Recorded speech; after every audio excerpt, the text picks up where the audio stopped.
Anomaly. This is Star Trek Enterprise Season 3, the dreaded Season 3. Well, for me, anyways, you guys know I love the first two seasons. They're awesome.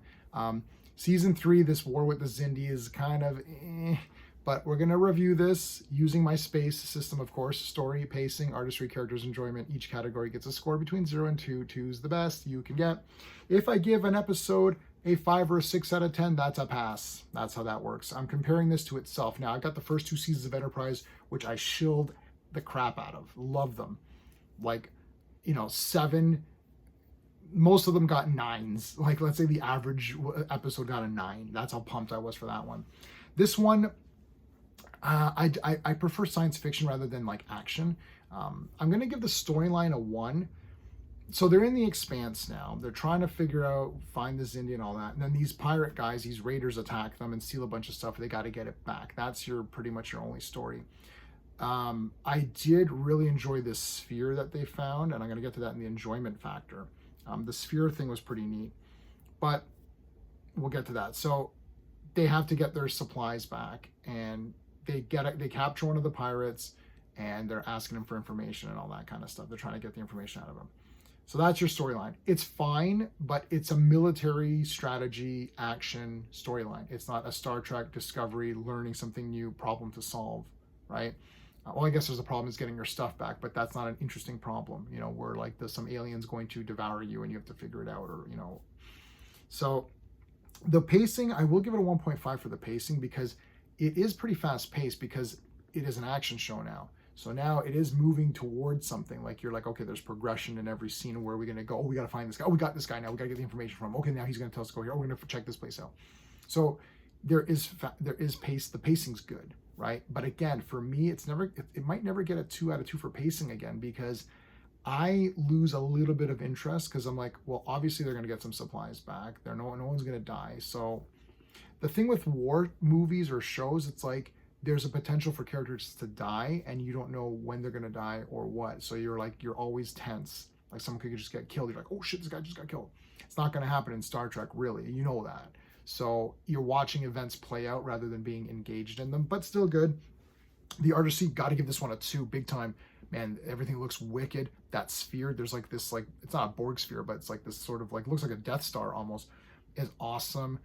The stuff in the space battles are great. All that stuff looks wicked. So yeah, definitely watching this on Blu-ray, 4K TV, in 65-inch surround sound is awesome. Everything looks great. T'Pol has a pinkish and a blue. She's rotating between a kind of a burgundy, dark pinkish kind of outfit and the blue. She's not in Starfleet anymore, or she's not on the Vulcan Council anymore. So that's kind of cool. Yeah, everything looks great.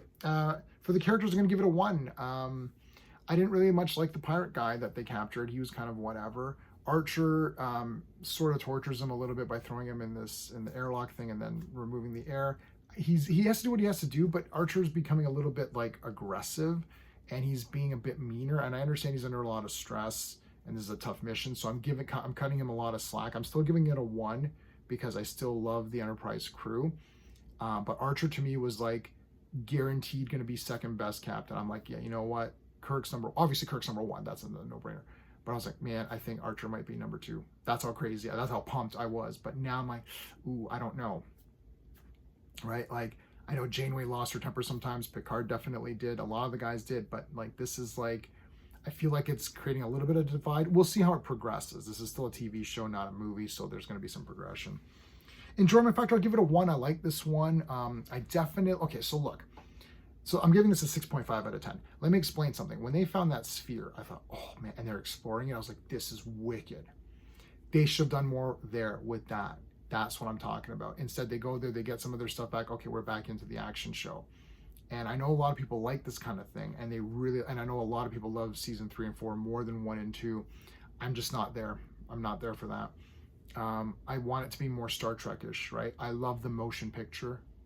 To me, the movies get just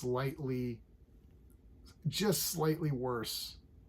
So it's like 1, 2, 3, 4, I guess 6 is better than 5, but the concept of 5 is better for me than 6. So that's where I didn't review the movies. I guess I could. I'd give them all like massively high marks because I'm such a nerd for the original series characters. But like, I want more Star Trek exploration, problem solving, less action stuff. The military guys are there. See, now they got a military crew on there. Like, I don't care about these military guys, right? And they're taken away from Reed and they're taken away from Trip and stuff, right? So that's my problems there with that one. But anyway, 6.5, a 5 or a 6 is a pass, so it's definitely more than a pass. I still like this episode. I still love Enterprise as a whole, and I'm going to continue doing the reviews. So if you like my space system, please like the video, consider subscribing. Thanks for watching. That's it. Until next time.